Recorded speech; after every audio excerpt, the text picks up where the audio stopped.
The 144th edition of the Highland Race Colours Toorak Handicap, $1 million, 1,600 metres, minimum of 53.5 in this year's edition. A thumbs up from Catherine Coleman to some of the punters over the fence. You feel like Desert Lightning is prime for this. His third run for the stable. Great effort first up in the Tritaka at 1,200 behind a little deep before coming out and winning the Sandown Stakes. Yeah, he's a horse that can take a position as well, so he's in good form. Third up, ready to peak. They would have targeted this race. The 57 kilos will be the anchoring. He's improved nicely from when he ran at Sandown just recently. His coat's still got a little bit to go, but it's trending in the right direction. He's usually just a little bit active like this, so it's a really nice parade. 2, Pericles was a scratching, of course, tackled the Hill Stakes in Sydney today and was 4th. 3 is Antino, 2nd in this race last year and perhaps a better place for the Assault this year off the top 4 efforts in the Memsey, and then a 3rd in both the Makybe Diva and the Fan. Yeah, look, his run in the Fan was outstanding. He brings the class form. The question will be, will he jump on terms and where does he end up in the run? Because the favourite's going to get a lot of favours. He's a gorgeous horse, this. He's been at the top of his game for a number of runs. His preparation, every time I see him, he looks outstanding, and today's no different. He looks primed. 4 is our race favourite in Another Will, who's 3 from 3 at Caulfield, including his last 2 starts over 1,400 metres, where he's had to overcome a little bit of challenge on both occasions. Oh, yeah, well, he was hampered at a key stage, but gathered himself up, won well, great overall strike rate. He's drawn barrier 1, which is a big tick. He lands on speed, ready to peak. He looks a fantastic chance to get that Group 1. He's made really lovely improvement from his most previous run also. He's tightened up, his coat's cleaned up. I think that he looks super. It's 11 days short of 3 years since the 5 light infantryman last won a race. He returned in the Testarossa, and he could be a sneaky chance here at a price. Yeah, perhaps. I mean, you'd need to be getting a price when you look at his form, and you are $51. I think enough said about him. I preferred many others. Nothing wrong with the way that he's been presented. He's lovely and free in his action. He's got a good positive look on his face. 6, Orchestral. The Gun filly now returns to Australian shores as a mare, winner of the Vinery in Sydney in March. She was part of a blanket finish first up at Ellerslie. Yeah, she was strip finished, got a 2 from 2 second up. She has got 2 from 2 over this distance, which is a surprise because I thought she'd prefer a little bit further. We've seen a win over in the Derby over 1.5 miles, but I wonder if she's some value with the right run in the race. She'll need some luck, but $14. She's a gorgeous mare, and dare I say, she's still maturing just a little bit. She's still growing into her frame, but she's a lovely, lovely type. She's perfectly relaxed. Her skin's excellent. I think that she's a picture of health. Nothing wrong with the form of this West Aussie. The 7, Al Safina, 3rd in the Let's Elope before victory in the stocks. It was a good win. I think she's the only one I wanted to take out of the stocks, and to be honest with you, the others that have competed, I'm not sure if they've really held that form up. But, you know, it was a good first up run from her on a track that didn't suit. She's fit, she's ready to go, 53.5 kilos. She looks well placed. Once again, it's a little bit sticky from the barrier. She's a lovely, attractive mare, and she's been perfectly maintained between runs. She's strong, she's bouncing.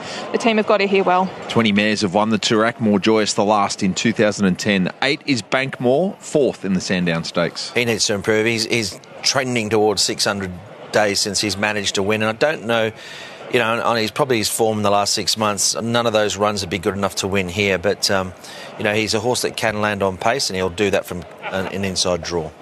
He looks really well. The team have done their job. He obviously has to step up just a little bit on what he's been doing recently in a race like this, but he looks well enough to do so. Craig on Craig. Can Willow bring up a 4-timer on Caulfield Guineas Day? He, of course, won the Toorak on Barely a Moment 2005. Fierce Impact in 2019. Craig was the runner-up to Desert Lightning in the Sandown Stakes. Yeah, he's been a really good purchase, this guy. Yeah, he's made his way through the grades, and he deserves his crack here. Look, he's generally a back mark. I think he will be from the barrier. He ran home in 21.68 at Sandown, his final 400. He's got an incredible turn of foot, so he'll need them to overdo it. He'll need some luck, but I think he'll be thereabouts. He looks great again. He's looked really good all preparation. He's usually a little bit more up on his toes and has a little bit of a pig route occasionally, so I'd like to see him do that too. He's done that when he's run well, but he's conserving his energy really nicely today. He's at peak fitness. His coat's impeccable. The race that provided Michelle Payne with the first of her 5 Group 1 victories some 15 years ago with LA Wonder for Bart Cummings, and now Michelle and brother Patrick Payne saddle up a Group 1 galloper together as trainers. 10, Jimmy the Bear. He loves Caulfield and he's perhaps reserved his best for the mile here. Another Will beat him by 4 the other day. He's got a lot of ground to make up. I don't think he can. Coates cleaning up all the time, this horse, and he's racing really consistently. You just need to take that extra step in a field like this, but he looks well enough to do so. Daniel Moore back from Singapore aboard the 11 Magnus Spin for Corstens and Larkin. 2.5 months between runs, when third at Sandown. Beaten less 2 lengths behind Desert Lightning at that Sandown run, but has a bit to find overall, and I preferred others. Looks really well in the yard. The team have done their job. He's having a bit of a pig route and carrying on. He couldn't feel much better within himself. I think that his coat's lovely and rich. He's tightened up from his most recent run at Sandown, so there's no reason why he wouldn't be running a good race here. 12 is Osipenko. Chris Waller winning the Guineas earlier with Private Life. Osipenko was third in that race to Golden Mile a couple of years ago, fourth in the Shannon last start. Yeah, I think the inside draw will help. I mean, he'll get back, he'll need some luck, but I think that, as we heard earlier regarding another runner in stable, they'll probably ride that for as long as they can, and he'll need the breaks at a certain stage, but his best form will be good enough. It's just been a while since we've seen it. Really lovely parade, very straightforward. He looks super. He's lovely and free in his action. His coat's healthy, so no negatives from what I'm seeing. 13, Wishlaw Lass won the Ladies' Day Vars, this track and distance 12 months ago. She returned off a break to run behind Another Will in the Testarossa. Beaten a length and a half, and she's 1, 2 or 3 second up. She'll improve. Can she improve enough to trouble the favourite? Well, I don't think she'll be that far away. She looks super, this girl. She's tightened up really nicely from her first up run. Her coat's beautiful and rich. I think that she's going really, really well. The team have got her here in lovely, healthy order. It wouldn't surprise if she ran a super race again. The race won last year by attrition, a breakthrough Group 1 for Mitch Friedman and Bo Mertens. They combined to win the Hill Stakes in Sydney earlier this afternoon. Attrition drew 10, Antino second drew 16, Banker's Choice third drew 15. The 144th Highland Race Colours Toorak Handicap. Amy, your pick of the yard. Well, I couldn't tip a wheelbarrow today, I reckon, Nigel. That's what I've been saying, but I'm with Another Will. And you could win $100,000 if your horse wins the Caulfield Cup. Come on, man. Thank you, Volk. We appreciate you cooking up. That's chances are you're about to lose. For free and confidential support for the 1-800 number, or visit the gambling helpline. Kat, I thought Desert Lightning's really taken nice natural improvement from his most recent win. Yeah, he has. His coat's still not 100% there. He's really hung on to his winter coat for as long as he possibly can, but I think it's improved up nicely, and I thought he saddled up really well today. Got a tricky draw with a track that's playing certain ways. What have you asked Luke to do? Yeah, look, Luke's just going to have to weigh it up. Initially, we thought he'd roll to a spot from that wide gate, but it'll just depend how the rest of them come out. If they want to go silly, he's going to have to just see how it all unfolds. You got a good jockey on board. You leave that up to him, and hopefully he can steer well. Best of luck. Thank you. Jack Turnbull joins us as Another Will gets another crack in elite company in the Toorak. Jack, appreciate your time. In simple terms, how does this unfold from one? Well, hopefully we are second, third or fourth. That would be ideal, just following something. But the key is to be clean away, as it is our other gelding, Light Infantry Man. So there will be some intent to be forward, given the way the track's playing. So that will be interesting. But yeah, second, third, fourth. Amy really taken with Another Will's condition in the yard. What's it look like for him since the Testarossa? He's really well. He's come on. He's still got a little bit of improvement to come as well, just in his coat. But his track work's been slick. He's a fast horse when he needs to be and wants to be. And all things being equal, he's in really good shape. Light Infantryman's credentials from earlier in his career and in the Northern Hemisphere make him a good chance in a Toorak. He hasn't quite been able to find that form. Have you seen some signs of it, though? We have. Miles, I personally think, the bottom of his trip. So he's now a gelding. He's done some work with Julian Welsh and his team, and he's better for it. Again, needs to be clean away because he doesn't so much have a big change-up speed. He's more of a lengthener and just sustains a gallop. So if he's a length to 3 off the forward, or the first half, the first couple of horses, then that'll be his best chance. In all likelihood, this is more a stepping stone for him towards a 2,000-metre target deeper into the spring? 100%, yeah. He wants to be running well or running on, getting close to them, and that'll give us confidence to tackle bigger things. Thanks, Jack. All the best. Thank you. Well, the loading process is underway, but just a quick comment here that Another Will does look very good coming around to the barriers. Beautiful stride, kept it well together. One horse that did get very sweaty behind the barriers was Light Infantry Man. And I'll head up now to Matt Hill for the call of the Toorak Handicap. To move forward. Craig ridden by Craig Williams, looking for a 4-timer. Light Infantryman and also Orchestral vetted on arrival and past fit to start. So another will into 225 on VOP, into 220 now. So the punters really coming for the final favourite today. Another will. Light Infantryman goes in with also Desert Lightning. Here's Orchestral, and that will leave the Trent Busserton and Natalie Young trained Craig. Craig Williams aboard on this race to Fierce Impact in 2019. Field set to go. Ready to run.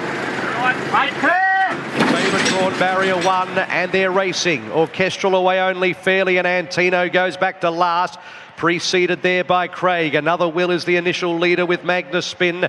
Light Infantryman out deeper on the course, and also Desert Lightning showing pace with Bankmore behind those horses.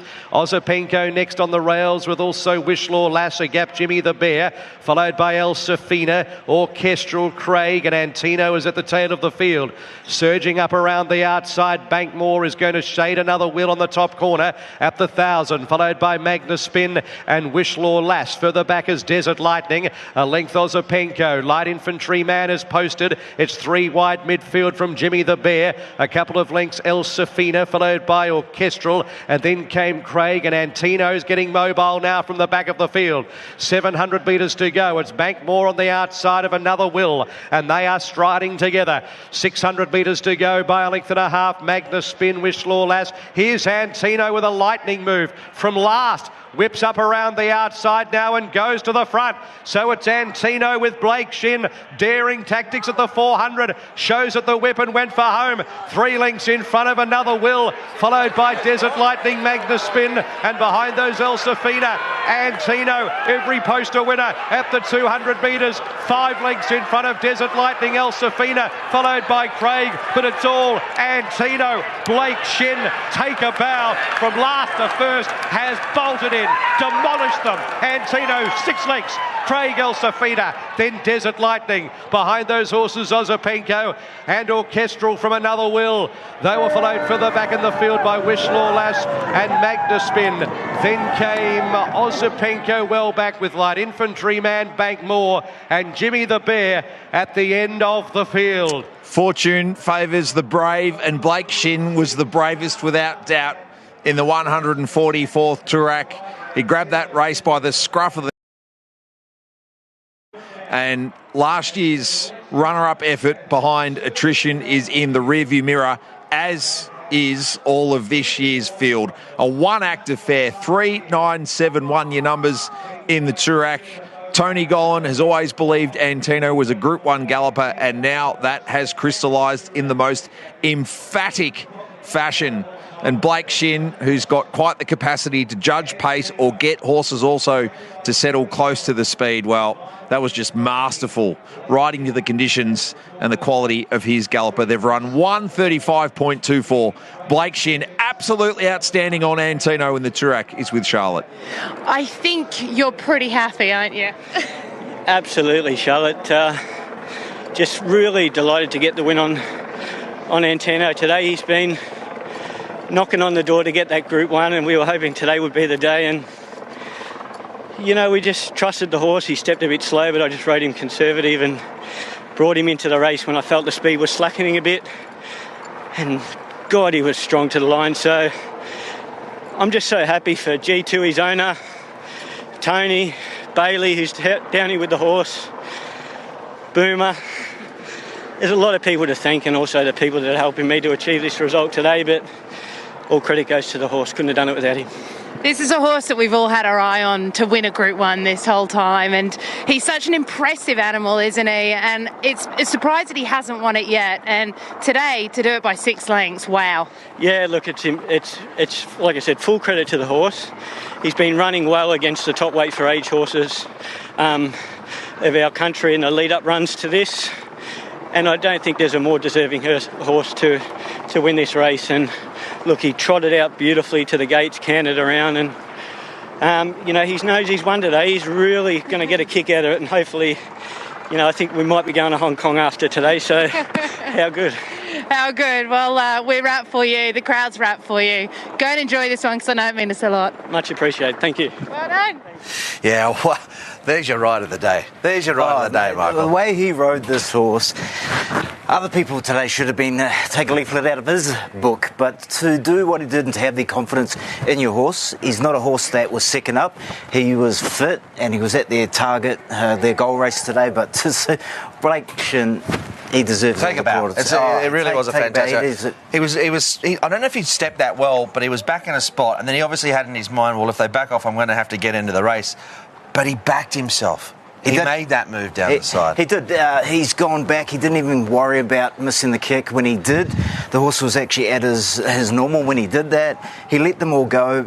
The speed was a little bit quick early. Then as soon as they backed off, he didn't even think twice. He went, right, we're off. Because there was still only 900 metres to go, and let's make it a race. Memorable moment for Tony Gollan. He's been so close, Nigel. Now he's got it. Goes one better in 2024 does Tony Gollan and Antino, taking out the 144th Toorak. Tony, congratulations. It's 7th Group 1, a 3rd on Victorian soil, and finally, the first one here at Caulfield. What does it mean? Oh, it means a lot. I mean, it's a race of very much mixed emotions, and we were back last earlier. I thought we were in a lot of trouble, but what a masterful ride by Blake. He took off when he appeared to be exactly the right time, the way it panned out, and the horse can sustain such a long gallop, and that was sort of on the show today, wasn't it? Is that the thing you perhaps had the most confidence in when Blake did cut the ribbons, that your galloper so well and he can sustain that lengthy gallop? It's the first thing we said after Moonee Valley the other night, when you're racing against Pride of Jenny, he can sustain and build pressure in a race, and no matter where we landed today, we just wanted to travel and then be able to use that long sustained run, and that's what he did. And people might think he took off a bit early on him, but he can sustain a good gallop for a good while, and just what a dominant display. Didn't have a hell of a lot of luck in Victoria some 12 months ago. Luck completely taken out of the equation now, and perhaps the world stage beckons. Hong Kong's on the radar, but is there more jobs to come perhaps for him in the spring?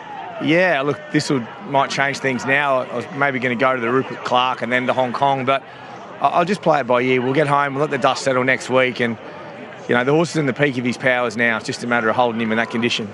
That he is. Well done, Tony. Thank you very much. Yeah, that's fantastic for him, and what an emphatic victory. I mean, that's the win of the day. Love the ride, love the aggression, the backing of his own judgment. Blake Shinny's a fantastic rider, Michael. That's a ride that they should show at apprentice school, to give people confidence to do things that they do in a race, to see what he did. But he's won Melbourne Cups, he's won Golden Slippers, he's been Gay Waterhouse's stable rider, he's achieved a lot in Hong Kong. He's a world-class rider, and he shows it all the time. He can ride horses differently, cuz, but they still win. Yeah, look, he did a fantastic, and let's pay plenty of credit to the horse too. I mean, Antino, he was bringing some seriously good form lines. He's running the fee and was absolutely outstanding. He was taking ground off Brightside late there, and Brightside was brilliant earlier today, but no, that was good. Alsafina, look, I think there was a fair bit of early pressure. Desert Lightning might have been part of that early pace, and probably she's stuck on pretty well. Yeah, she sure did. Another Will, I'm not sure. Yeah, he was. I thought he had it easy enough, and sorry, Desert Lightning's a gelding, so he had it easy enough. So when the eventual winner Antino took off, I thought he had enough time to get going for a big horse, but then just faded a little bit in the straight. So is it too early? It was a forgive run for one reason. I don't think he's run anywhere near what he's done before. He got a little bit of pressure early, eyeballed, and he hadn't wanted to hold his spot. Let's head back out to Amy.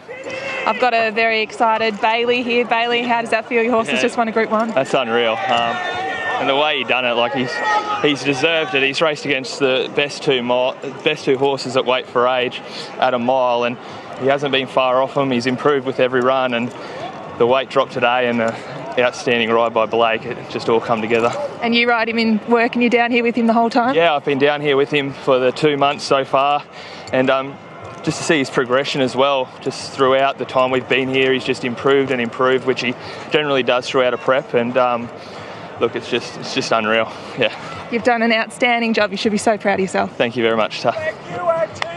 Yeah, nice performance. Great to hear from him. It's a job well done down here, this preparation. Antino's been in fantastic form throughout the preparation, peaking at the right time, and they've got some thinking to do as well. I suppose where they go next, and Tony Gollan saying as much.